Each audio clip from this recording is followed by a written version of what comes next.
आप सभी को राधे राधे, जय श्री कृष्णा। दोस्तों, आज की है लीला कथा अत्यंत ही भावुक करने वाली है। साथ ही साथ जो लीला कथाएं हम आप लोगों के साथ शेयर करते हैं वो स्वयं लड्डू गोपाल भक्तों के द्वारा ही भेजी जाती है, क्योंकि वो सब अपने भाव प्रकट करते हैं। अपने द्वारा जो ठाकुर जी की लीलाएं होती है उन सब को लड्डू गोपाल भक्तों तक पहुंचाना चाहते हैं। आपके मन में जो ठाकुर जी के प्रति श्रद्धा विश्वास है वो और अधिक अटूट हो जाता है, इसलिए ये लीला कथाएं हम आप लोगों के साथ शेयर करते हैं। आज की है लीला कथा बिल्कुल एकदम सच्ची लीला कथा है, बिल्कुल सत्य घटना है जो अजमेर से शकुंतला काकी ने हमारे साथ शेयर की है। दोस्तों, शकुंतला काकी पिछले 20 वर्षों से लड्डू गोपाल की सेवा कर रही है और लड्डू गोपाल की सेवा करने के पश्चात उनके जीवन में जितनी भी खुशियां आई, जो कुछ भी घटित हुआ, उस सब का श्रेय वो लड्डू गोपाल को देती है। शकुंतला काकी के 2 बेटे और 1 बेटी है और वो ठाकुर जी के प्रति भी पुत्र का भाव रखती है। काकी हमें बताती है कि उनके बड़े बेटे को उन्होंने पढ़ाया लिखाया और एक कामयाब इंसान बना दिया।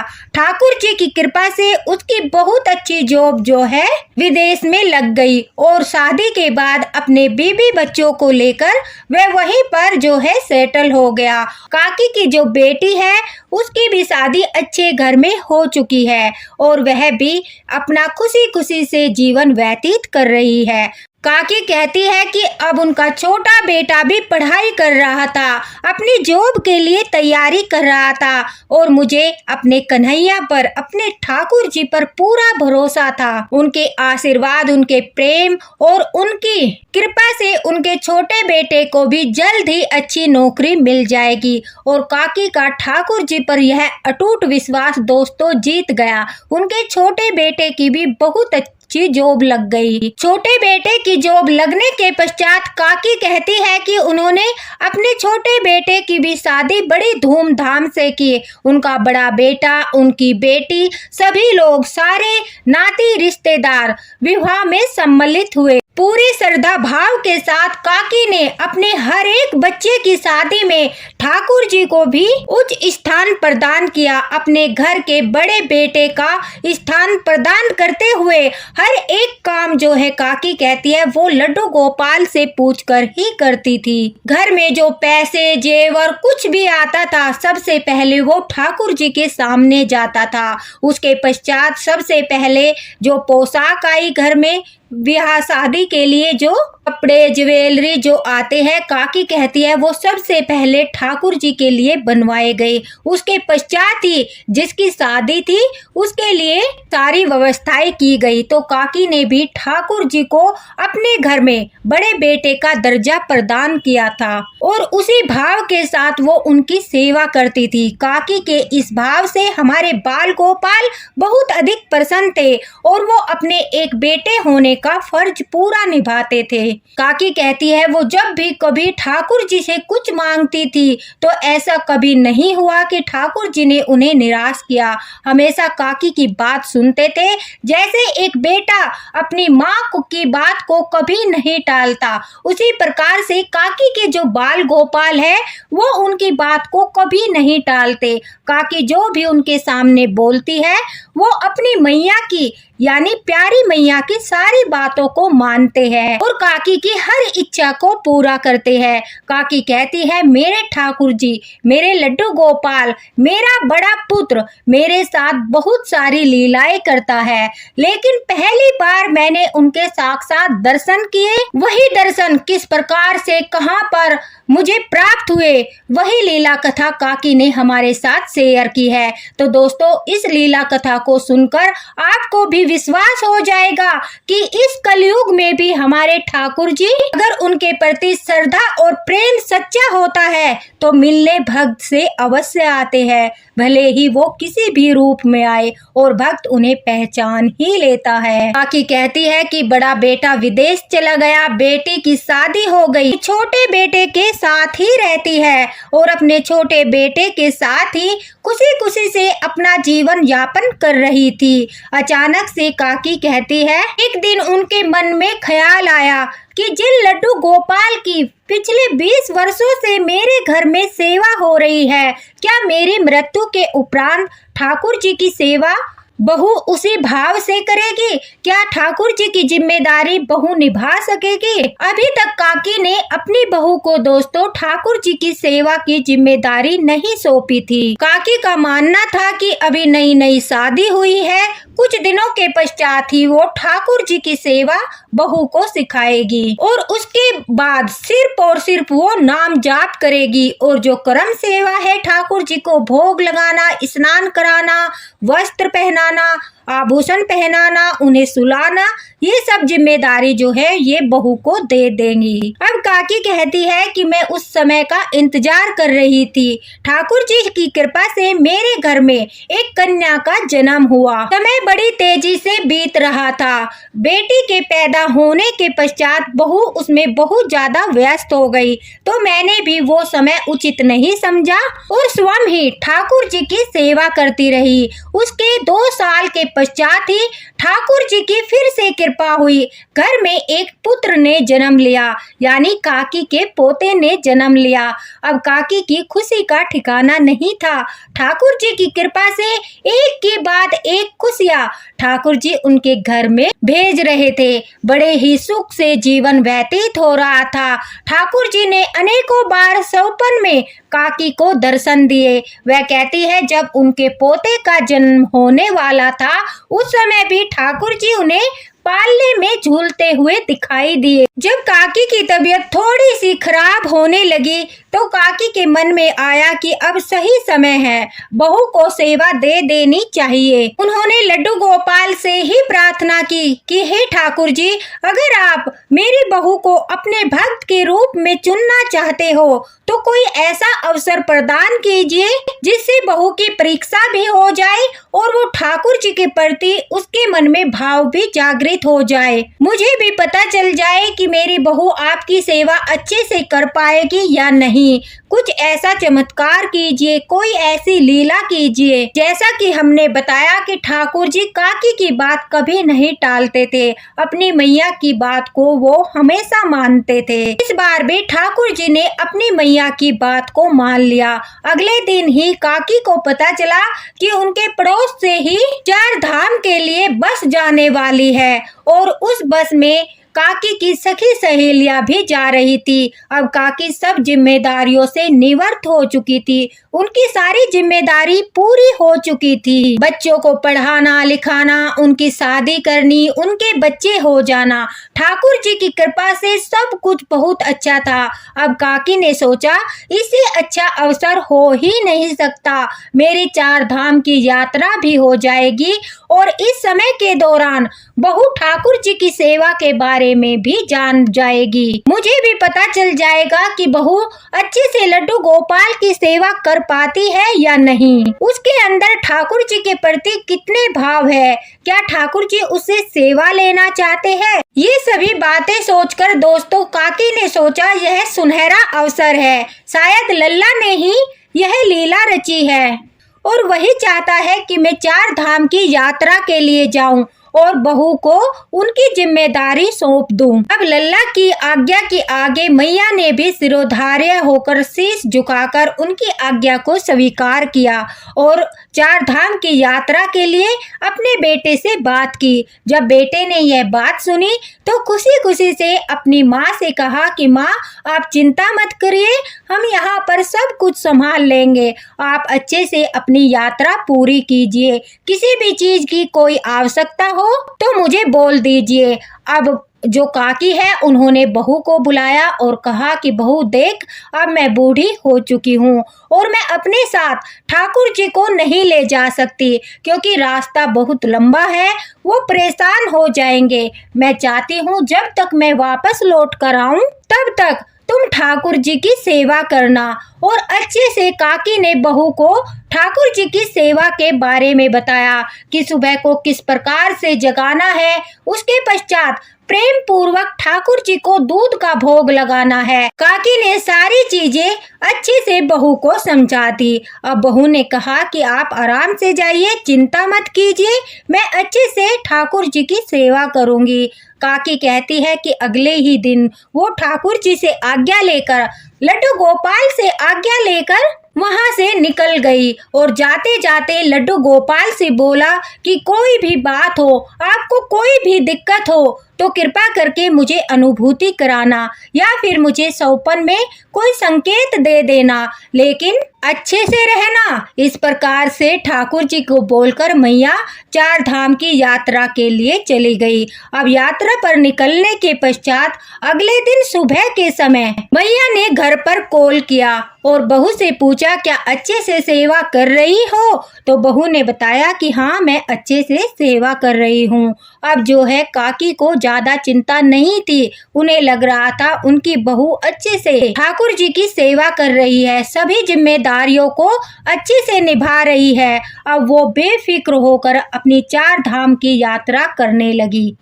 यात्रा में बहुत अधिक थकान हो जाती थी, इसलिए रात के समय काकी कहती है उन्हें बड़ी जोर से नींद आती थी और उनकी आंखें सुबह के समय ही खुलती थी। इसी प्रकार से 3-4 दिन बीत गए। 3-4 दिन के बाद काकी कहती है जब वो अपनी यात्रा पूरी करके घर की ओर वापस आ रहे थे, उसी समय बस में जितने भी यात्री थे उन्हें जोरों से भूख लगी थी, तो बस वाले ने बस को एक ढाबे पर रोक दिया। वहीं पर सभी लोग जो है खाना खाने के लिए उतर गए।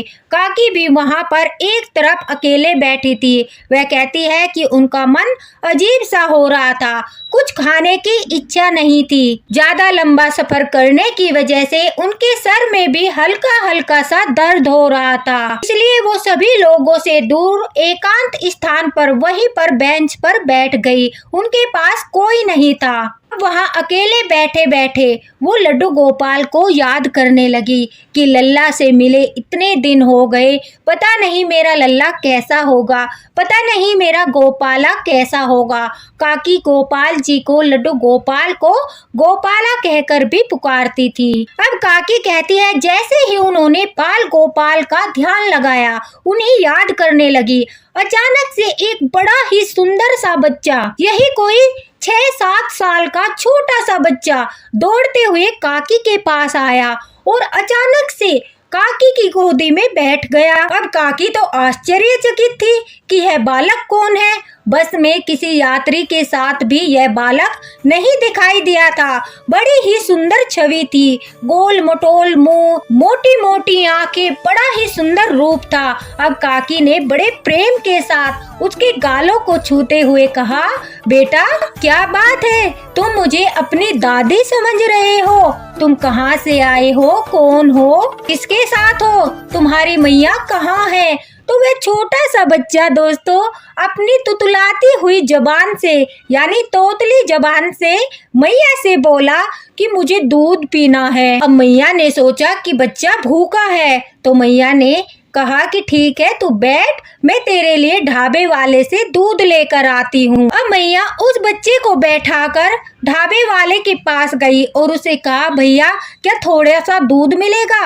अब उस ढाबे वाले ने मैया को थोड़ा सा दूध दे दिया। काकी ने अब दूध में थोड़ा सा मीठा मिलाने के लिए चीनी भी मांगी। उस ढाबे वाले ने काकी को चीनी भी दी, अच्छे से उस दूध को मीठा करके। अब काकी उस बच्चे के पास दूध लेकर आई और बड़े ही प्रेम के साथ, दूध थोड़ा गर्म था, उसे ठंडा ठंडा करके उस बच्चे को पिलाने लगी। वह सारा दूध पी गया और उसके मुंह पर दूध पीने के पश्चात जैसे बच्चे के मुंह पर दूध लग जाता है, इस तरह उसके होठों के चारों ओर दूध लग गया। काकी ने बड़े ही प्रेम के साथ अपने पल्लू को उठाया और उसका मुंह पोंछ दिया। काकी कहती है कि दूध पीने के पश्चात वह बच्चा अचानक से मेरी गोदी में लेट गया और मेरी तरफ देखकर बड़ी ही प्यारी मुस्कान के साथ मुस्कुराता रहा। उसे देखकर मन को शीतलता महसूस हो रही थी। उसको स्पर्श करने से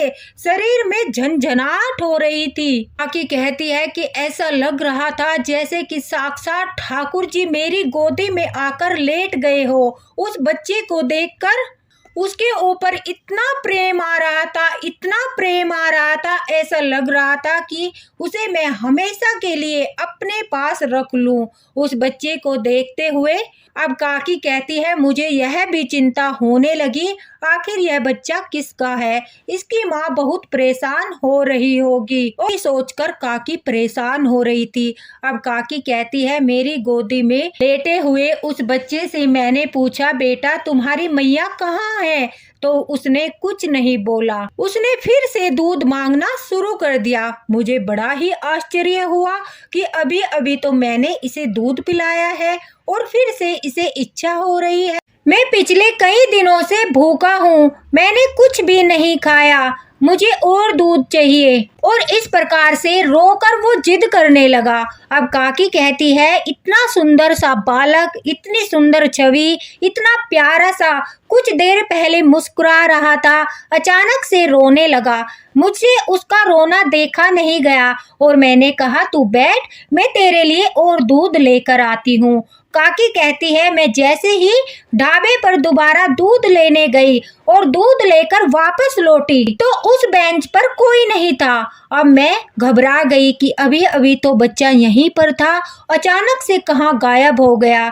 चारों तरफ देखा, इधर उधर देखा, सबसे पूछा कि अभी अभी एक छोटा सा बच्चा यहाँ पर मेरे पास बैठा था, मैंने उसे दूध भी पिलाया, किसी ने उस बच्चे को देखा है? तो सभी ने इनकार कर दिया। वह कहते हैं कि हमने किसी को आपके पास नहीं देखा। अब वह दौड़ते हुए ढाबे वाले के पास जाती है। वहां जाकर उससे पूछती है, बेटा क्या मैं कुछ देर पहले तुमसे दूध लेकर गई थी? तो वह कहता है, हाँ माँ जी, आप दूध लेकर गई थी। तो काकी कहती है, क्या तूने मेरे साथ एक छोटे से बच्चे को देखा है? क्योंकि वो काफी देर तक मेरे पास रहा। अब ढाबे वाले ने भी इनकार कर दिया, लेकिन काकी का मन मानने को तैयार ही नहीं था। अब उन्हें चिंता हो रही थी। वह बस के पीछे, इधर उधर, ढाबे के पीछे, आसपास सब जगह उस बच्चे को खोजने लगी, लेकिन वो बच्चा कहीं पर भी नजर नहीं आया। इस बात को सोचते हुए काकी जो है घबराते हुए बस में दोबारा से बैठ गई। पूरा दिन चिंता करती रही, घबराती रही, उस बच्चे के लिए आंसू बहाती रही। अब काकी जो है उस बच्चे को लेकर बहुत ही ज्यादा परेशान हो रही थी। उनके सर का दर्द और भी बढ़ता जा रहा था, उनकी हालत खराब होती जा रही थी। ऐसे में वह कहती है कि कुछ देर के लिए उनकी आंखें बंद हो गई और जब उनकी आंखें बंद हुई तो उन्होंने एक सौपन देखा। उस सौपन को देखकर वो एकदम से चौंक गई। काकी कहती है कि जैसे ही मेरी आंखें बंद हुई तो मुझे मेरे बाल गोपाल दिखाई दिए, मेरे लड्डू गोपाल दिखाई दिए। मेरे लड्डू गोपाल अचानक से मेरे सामने खड़े थे और बिल्कुल उसी रूप में खड़े थे जिस रूप में वो बच्चा मेरे पास आकर दूध पीकर गया था। काकी कहती है, मैंने सौपन में पहले अपने मंदिर को देखा, मंदिर में सिंहासन पर विराजित बाल गोपाल को देखा और अचानक से बाल गोपाल की छवि को उस बच्चे के रूप में परिवर्तित होते हुए देखा। एकदम से जैसे ही मैंने उस बच्चे को देखा तो मैंने कहा कि बेटा तुम कहाँ चले गए थे? मैं तो बहुत घबरा गई थी, क्या तुम्हें तुम्हारी मैया मिल गई? तो वह मुस्कुराते हुए कहने लगा कि मैया मैं ही था, मैं कई दिनों से भूखा था, मुझे दूध नहीं मिला, इसलिए मैं तो तेरे हाथों से दूध पीने आया था। काकी कहती है, इतना कहते ही अचानक से बस में झटका आया और उनकी आंखें खुल गई और उन्हें सारी लीला समझ में आ गई। चार धाम की यात्रा के बाद काकी के अंदर इतनी ऊर्जा थी कि वो ठाकुर जी को स्पर्श कर चुकी थी, ठाकुर जी के दर्शन कर सकती थी। इसलिए ठाकुर जी ने ऐसे समय पर काकी को दर्शन देकर धन्य किया। साथ ही साथ उन्होंने काकी को संकेत भी दिया कि वो कई दिनों से भूखे हैं। अब काकी जब घर आई, घर आकर उन्होंने बाल गोपाल के लाड लड़ाए और बहू से पूछा, क्या तूने अच्छे से सेवा की है? अब बहू कहती है, हाँ मैंने अच्छे से सेवा की है।